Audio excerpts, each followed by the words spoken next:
pagi hari ini. Puji Tuhan, saya percaya semua kita diberkati oleh Tuhan-Nya. Mari kita membuka Injil Matius pasalnya yang kedua, karena ini sudah berhubungan dengan Natal. Maka saya perlu berbicara dari hal belajar dari sikap orang Majus dalam menyambut Natal. Belajar dari sikap orang Majus dalam menyambut Natal. Matius pasalnya yang kedua,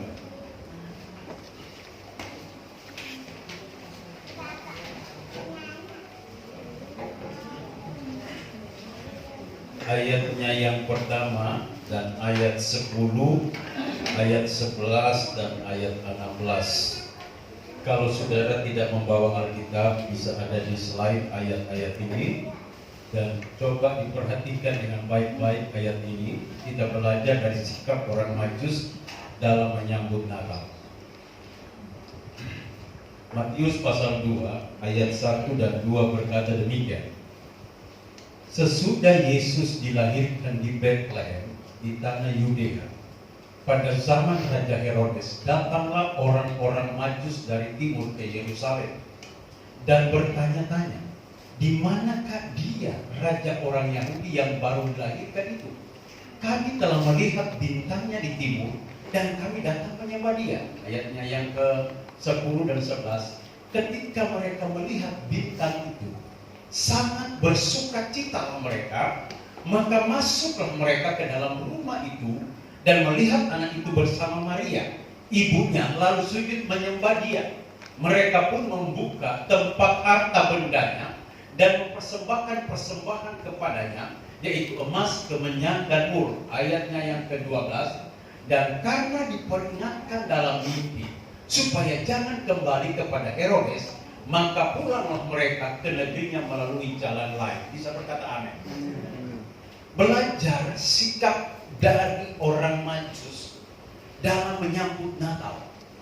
Setiap peristiwa dalam Alkitab pasti ada sesuatu yang Tuhan berikan dalam hidup kita untuk kita belajar, untuk kita pelajari, dan untuk kita ikuti. Nah, perhatikan dalam ayat ini, saudara, siapakah orang Majus?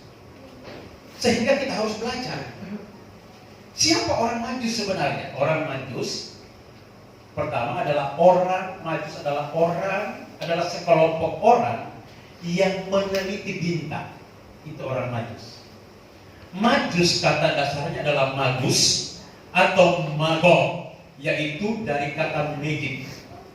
Peneliti bintang secara horoskop, yaitu astrolog. Itu orang Majus. Mereka adalah peneliti bintang secara horoskop, yaitu astrolog. Mereka adalah astrolog yang luar biasa. Itu orang Majus. Nah, 3 orang Majus ini bernama Baltasar, Kasper, dan Melchior. Itu orang Majus yang datang menyembah Yesus. 3 orang itu, Baltasar, Kasper, Melchior. Nah, orang Majus disebut juga sebagai orang bijak. Terjemahan lain menyebutnya sebagai raja-raja. Orang bijak atau raja-raja. Mereka adalah raja-raja di bagian timur, datang ke Yerusalem untuk menyembah Yesus. Sebuah penghargaan yang luar biasa. Seorang yang bijak, peneliti, astrolog. Kemudian dikatakan raja-raja dari timur. Mereka datang menyembah Yesus. Nah, orang Majus itu berjumlah tidak genap kalau mereka berjalan. Karena mereka seorang peneliti, astrolog. Selalu mereka berjalan ganjil. Kenapa? Hanya 3 orang. Baltasar, Melchior, Kasper. Kenapa tidak 2 orang saja atau 4 orang? Genap. Tapi saudara, mereka selalu berjalan itu tidak genap. Harus ganjil. Kenapa? Karena profesi mereka peneliti bintang seperti hakim. Karena apabila mereka mau mengambil keputusan, dapat mengambil voting. Nah, kalau mengambil voting 4 orang kan 2-2, ya 2 tidak. Berarti tidak ada voting. Tidak ada yang menang, tidak ada yang kalah. Tapi kalau 3 orang, 1 yang 2 tidak, yang 1 kalah. Itu perjalanan hidup orang Majus. Dan mereka datang menyembah Yesus.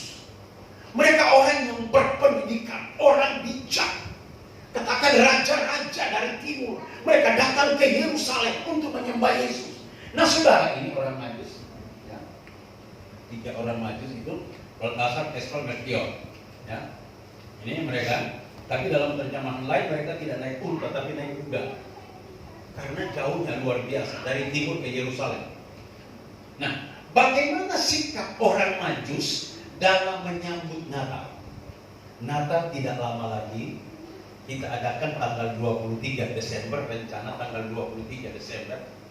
Saya katakan kepada istri saya, kita tetap adakan Natal, tetapi dalam protokoler kesehatan.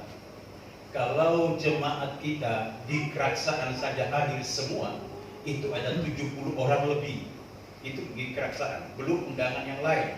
Kalau dari jemaat dari luar kota datang, berarti bisa 100 lebih jemaat kita di sini untuk ada di sini. Tapi saya katakan, oke lah, kita adakan mungkin ya internal di Keraksaan saja, atau kita buka ruang di sebelah untuk supaya bisa genap sampai 100 orang. Tanggal 23 Desember. Kita sedang mempelajari untuk menyambut Natal tanggal 23 Desember. Belajar dari orang Majus. Apa yang kita pelajari dari orang Majus? Yang pertama, dia perhatikan baik-baik. Ayat 1 dan 2 berkata begini. Ayat 1 dan 2, sesudah Yesus dilahirkan di Betlehem, di tanah Yudea, pada zaman Raja Herodes, datanglah orang Majus dari timur ke Yerusalem dan bertanya-tanya, di manakah dia raja orang Yahudi yang baru dilahirkan itu? Kami telah melihat bintangnya. Lihat, kami telah melihat bintang itu. Saudara-saudara, sikap yang pertama dari orang Majus dalam menyambut Natal adalah sikap rindu untuk menyembah Yesus. Amin. Dalam kita menyambut Natal, seharusnya sikap kita seperti orang Majus. Mereka rindu untuk menyembah Yesus. Saudara, perjalanan begitu jauh. Kalau kita melihat waktu orang Majus bertemu dengan Yesus, Yesus tidak lagi bayi, tetapi Yesus sudah berumur 2 tahun. Karena pada saat mereka berangkat dari timur, mereka pasti menemui beberapa halangan. Jadi kurang lebih 22 bulan dari kelahiran Yesus, baru orang Majus bisa menemui Yesus, bisa berjumpa dengan Yesus. Saudara bisa bayangkan selama 22 bulan mereka berjalan dari timur ke Yerusalem. Durasi waktu yang begitu lama, 22 bulan. Karena ketika mereka bertemu dengan Yesus, Yesus sudah berumur 2 tahun. Artinya di sini saya mau katakan kepada saudara, bagi orang Majus, waktu bukan sebuah halangan untuk mereka datang menyembah Yesus. Durasi waktu yang panjang. Tapi karena kerinduannya datang menyembah Yesus, mereka terus berjalan sampai bisa bertemu dengan Yesus. Haleluya. Sikap inilah yang Tuhan inginkan. Sikap rindu untuk menyembah Yesus. Perjalanan yang begitu melelahkan, 22 bulan. Tetapi karena tujuan adalah rindu menyembah Yesus, sehingga mereka bisa bertemu dengan Yesus. Dengan kata lain, orang yang rindu menyembah Tuhan pasti bertemu dengan Tuhan. Bisa berkata amin. Karena kerinduan yang begitu sangat dari orang Majus, mereka rindu ingin menyembah. Perjalanan begitu panjang tidak menjadi halangan bagi mereka untuk menyembah Yesus. Untuk kita menyambut Natal, di saat Natal kita menyembah Tuhan, marilah memiliki kerinduan seperti orang Majus, rindu untuk menyembah. Kita adakan Natal ini bukan hura-hura, tapi kita adakan Natal ini untuk kita menyembah Yesus. Amin. Hati penuh dengan penyembahan kepada Yesus, karena Dia sudah lahir untuk kita. Dia datang untuk menebus dosa kita. Maka kita punya kerinduan untuk menyembah Dia. Itu orang Majus, sikap rindu untuk menyembah Yesus. Maka ketika kita mengadakan Natal, mari milikilah sikap rindu untuk menyembah Tuhan. Nanti kita akan temukan bagaimana endingnya orang rindu menyembah Tuhan. Kita temukan di sana. Yang kedua, sikap yang kedua dari orang Majus. Lihat ini. Sikap rela memberikan korban persembahan. Lihat. Sikap rela memberikan korban persembahan. Ayat 11. Kita melihat ayat 11 berkata begini. Ayat 11 berkata begini, Bapak Ibu Saudara, saya bacakan. Ayat 11. Maka masuklah mereka ke dalam rumah itu dan melihat anak itu bersama Maria ibunya, lalu sujud menyembah dia. Mereka pun membuka tempat harta bendanya dan mempersembahkan persembahan kepadanya, yaitu emas, kemenyan, dan mur. Sikap dari orang Majus bisa bertemu dengan Yesus karena mereka memiliki sikap rela memberikan korban persembahan. Masuklah mereka mendapatkan anak itu bersama Maria, lalu sujud menyembah, dan mereka membuka harta bendanya, mempersembahkan emas, kemenyan, dan mur. Emas berbicara tentang pemberian yang terbaik. Mur dan kemenyan berbicara tentang penyembahan yang terbaik. Artinya mereka datang menyembah Tuhan, bukan sekedar rindu menyembah Tuhan. Mereka korbankan yang terbaik untuk Tuhan. Bisa berkata amin. Makanya setiap menjelang Natal, saya selalu bikinkan amplop persembahan Natal seperti ini. Nanti saudara bisa ambil. Saudara doa, saudara nyumbang berapa? Karena kita mau berkorban untuk Tuhan. Bisa berkata amin, Bapak Ibu? Nanti setelah saudara isi, saudara kembalikan kepada Ibu Selvi. Kita pergunakan untuk Natal. Doakan saudara nyumbang berapa? Tadi malam, saya ini masih ngantuk. Tadi malam saya kemarin siang sampai sore saya renang di laut di Probolinggo, pelabuhan Probolinggo. Banyak sekali orang saudara renang di situ. Kecapean saya pulang bersama istri. Menjelang jam 6 sore saya menyampe. Belum 5 menit sampai di rumah, saya sudah dapat WA dari ajudannya Pak Hasan. Amin. Izin Pak Pendeta, ajudan katakan, bolehkah Bapak bisa sowan ke Bapak Hasan jam 8.30 malam? Suruh sowan ke rumah beliau. Saya ajak istri saya dan ajak beberapa pendeta panitia Natal, karena saya sebagai ketua panitia Natal Gereja Pantai Kosta Wilayah 12, dari 22 pendeta bersama keluarganya, rencana kami akan adakan Natal tour ke Tegal, kemudian ke Borobudur. Jadi kami membutuhkan banyak sekali dana, kurang lebih sekitar 37 juta. Itu kami butuhkan karena sewa 2 bis selama 2 malam, 3 hari 2 malam. Jadi sebagai ketua panitia, saya berdoa supaya dapat dana. Sampai di sana jam 8, ternyata ada Kapolres baru, Kapolresta baru menghadap juga Pak Hasan. Lama sekali saudara tunggunya. Sampai jam 9.30 baru Pak Hasan keluar, Kapolresnya keluar. Dia langsung temukan, padahal banyak sekali orang yang mau ketemu beliau. Karena beliau hari Senin sampai Jumat itu ada di Jakarta sebagai anggota DPR RI. Jumat, Sabtu, Minggu ada di Probolinggo. Nah, diminta di sana. Belum beberapa menit ngomong. Lihat ini, orang yang bukan seiman, tapi rindu rela berkorban. Belum beberapa menit ngobrol, beliau harus tanyakan, Natalnya kapan? Oh iya Pak, Natalnya kami tanggal 4 sampai 7 Januari 2021. Saya sudah siapkan hadiah buat pendeta-pendeta. Wah, diberikan kain batik 2 warna, merah dengan biru. Kain batik. Dia tanya berapa pendeta? 22 pendeta. Tapi saya katakan tambah 1 Pak Pendeta, Pak Hasan, penasehat 23 potong. Saya pikir beliau masuk itu ngambil. Kami di luar ngobrol-ngobrol di luar, cuma ngambil itu. Ternyata saudara bawa amplop segopok begini. Dihitung uangnya 10.100.000. Gak tahu 100 itu mungkin kita lagi tambah. 10.100.000. Dia tahu persis apa arti itu Natal dia mau berkorban. Bisa berkata amin. Mari kita jangan ketinggalan. Rela berkorban. Orang Majus membuka harta bendanya. Mereka mempersembahkan emas, kemenyan, dan mur untuk Tuhan. Seorang penyembah Tuhan yang benar, dia pasti juga rela berkorban.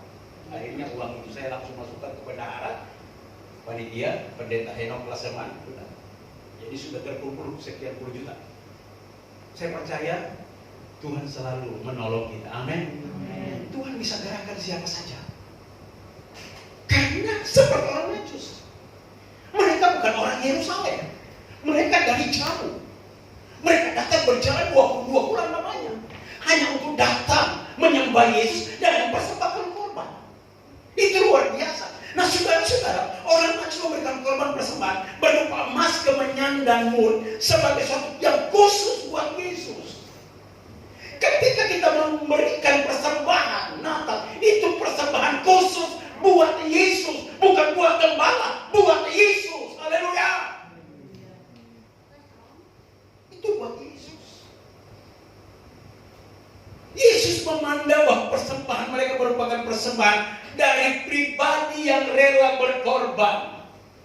Ketika kita membawa persembahan Natal, itu di hadapan Tuhan, di mata Tuhan, pribadi yang rela berkorban untuk dia, untuk pekerjaannya. Saya percaya jemaat DPD Yesus Jawaban adalah pribadi-pribadi yang rela berkorban. Bisa berkata amin? Yesus adalah figur yang spesial bagi orang Majus. Oleh karena itu mereka berani mempersembahkan yang spesial juga.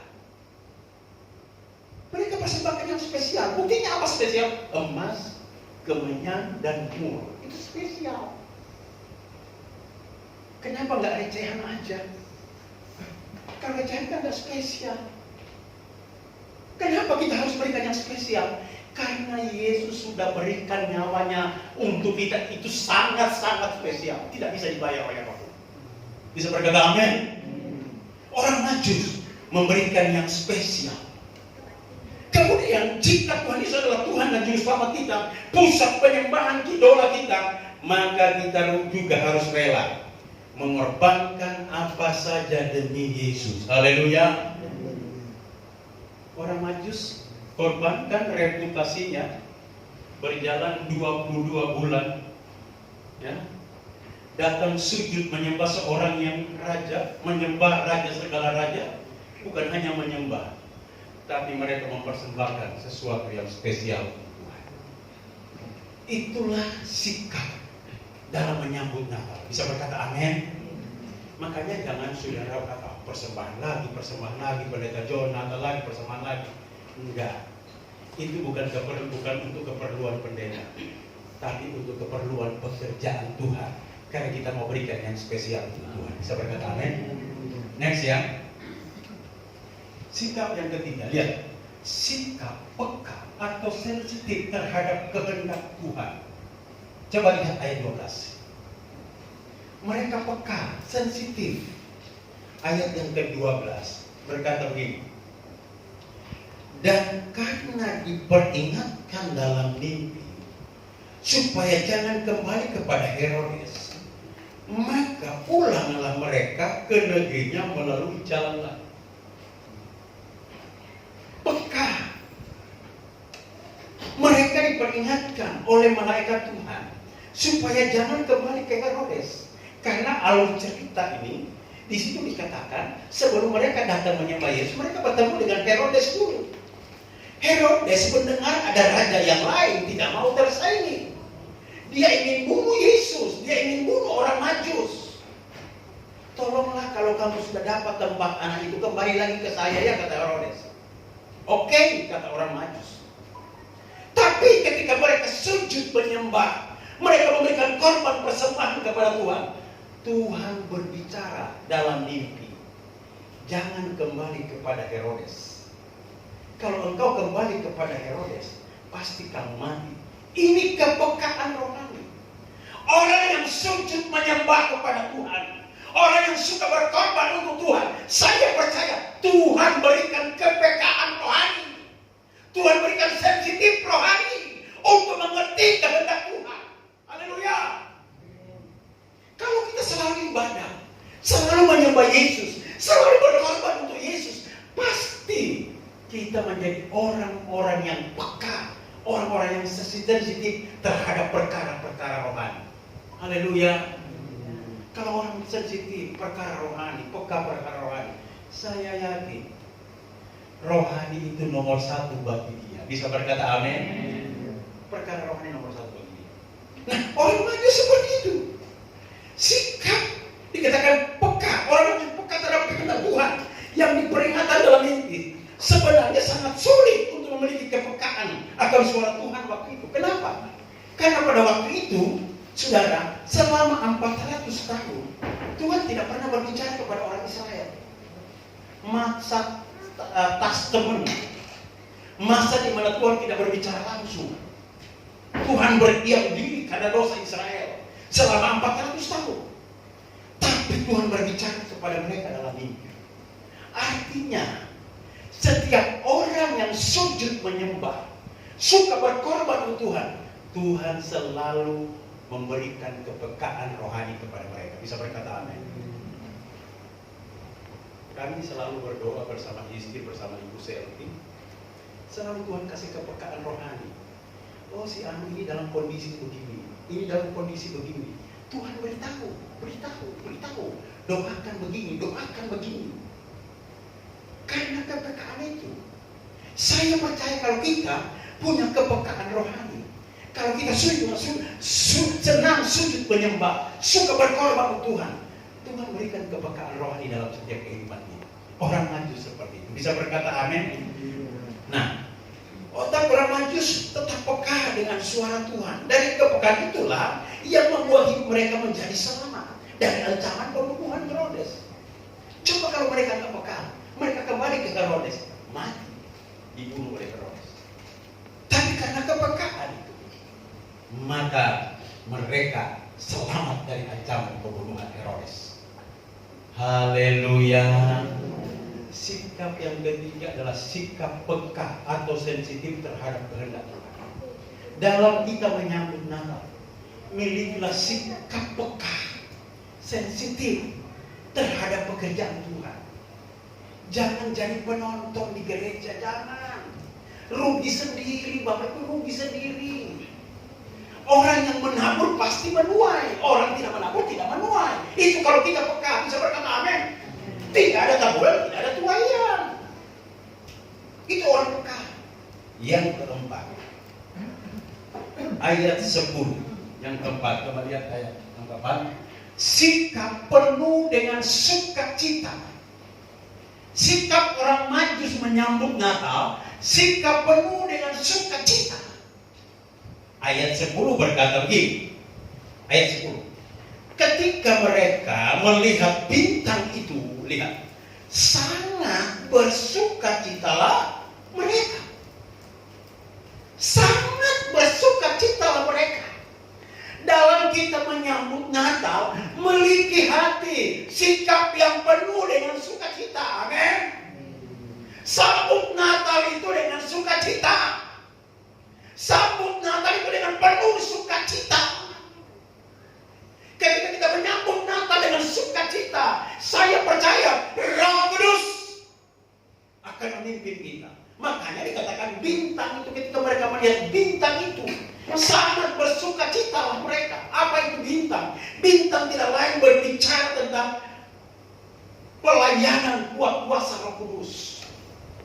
Dalam perjalanan orang Majus ini mencari Yesus yang lahir selama kurang lebih 22 bulan itu selalu diwarnai dengan sukacita. Pasti 2 bulan itu mereka alami masalah, pasti. Alami persoalan, pasti. Tetapi mereka penuh sukacita. Karena mereka ingin menjumpai Raja segala raja, yaitu Yesus. Bisa berkata amin. Mereka tidak pernah kendor, tetap bersukacita. Sebab yang menuntun mereka adalah bintang. yaitu kuasa Roh Kudus. Orang yang suka sujud menyembah, suka berkorban untuk Tuhan, peka dengan suara Tuhan, maka pasti ada sukacita dalam hidupnya dan Roh Kudus menuntun dia. Bisa berkata amin? Itu orang Majus. Roh Kudus akan memimpin perjalanan hidup kita di dalam dunia ini menuju untuk berjumpa dengan Yesus di sorga. Yang diinginkan Tuhan adalah selalu bersukacita dalam mengiring Tuhan. Persoalan demi persoalan boleh datang, masalah demi masalah boleh datang. Selama mereka 22 bulan ini pun pasti alami masalah banyak, tetapi mereka tidak pernah kehilangan yang namanya sukacita. Amin. Masalah boleh datang, persoalan boleh datang Bapak Ibu, tetapi jangan kehilangan sukacita. Haleluya. Jamu air mancur belum tentu manjur, tapi hati yang gembira adalah obat yang hancur. Haleluya. Harus sukacita terus. Makanya terkadang ada teman-teman, padahal Pak John itu terkadang sudah nggak punya uang. Mereka ketika melihat saya, kok Pak John penuh sukacita terus ya? Banyak duitnya ini, padahal dompet sudah kosong. Tapi dia tak bersukacita. Tiba-tiba berkat masuk, berkat masuk, berkat masuk. Haleluya. Penuh dengan sukacita, karena Roh Kudus yang memimpin kita. Saya percaya dalam kita menyambut Natal, Roh Kudus tetap memberikan sukacita kepada kita. Amin. Masalah boleh datang, persoalan boleh datang, tetapi jangan sampai kehilangan sukacita. Karena yang diinginkan Tuhan bagi kita seperti orang Majus, mereka datang menyembah Tuhan dengan penuh sukacita. Bisa berkata amin. Yang terakhir. Tolong yang terakhir diklik. Ya. Yang berikut ya. Yang nomor 5 Nomor 5 itu sikap meninggalkan jalan yang lama. Ayat 12. Sikap meninggalkan jalan yang lama. Ayat 12 berkata begini. Kembali kepada ayat 12. Ayat 12 berkata begini. Dan karena diperingatkan dalam mimpi supaya jangan kembali kepada Herodes, maka pulanglah mereka ke negerinya melalui jalan lain. Tidak kembali kepada jalan yang lama. Kalau kembali kepada jalan yang lama, mati mereka dibunuh oleh Herodes. Tapi mereka memiliki sikap meninggalkan jalan yang lama. Orang Majus tidak lagi kembali kepada Herodes, melainkan pulang melalui jalan yang lain. Setelah bertemu dengan Yesus, mereka berubah haluan dan pulang dengan jalan yang baru. Orang yang bertemu dengan Tuhan dalam ibadah, dalam persoalan-persoalannya, saya percaya dia pasti akan mengalami perubahan. Bisa berkata amin? Mereka alami perubahan. Ketika mereka sujud menyembah, suka berkorban, mereka alami perubahan. Tidak lagi di jalan yang lama, tapi jalan yang baru mereka lalui. Akhirnya mereka pulang dengan selamat. Orang yang suka menyembah Tuhan, perhatikan ini baik-baik. Orang yang suka menyembah Tuhan, orang yang suka berkorban, memberikan persembahan untuk Tuhan, pegang baik-baik, malapetaka tidak akan menimpa dia. Amin. Ini bukti. Mereka pun dibunuh oleh Herodes, tapi karena dasarnya mereka sudah datang menyembah Yesus, sudah memberikan korban kepada Yesus, tidak ada malapetaka yang menimpa mereka. Engkau takut dengan corona? Engkau takut dengan penyakit? Kalau engkau suka menyembah Tuhan, suka berkorban untuk Tuhan, tidak ada malapetaka yang menimpamu. Haleluya.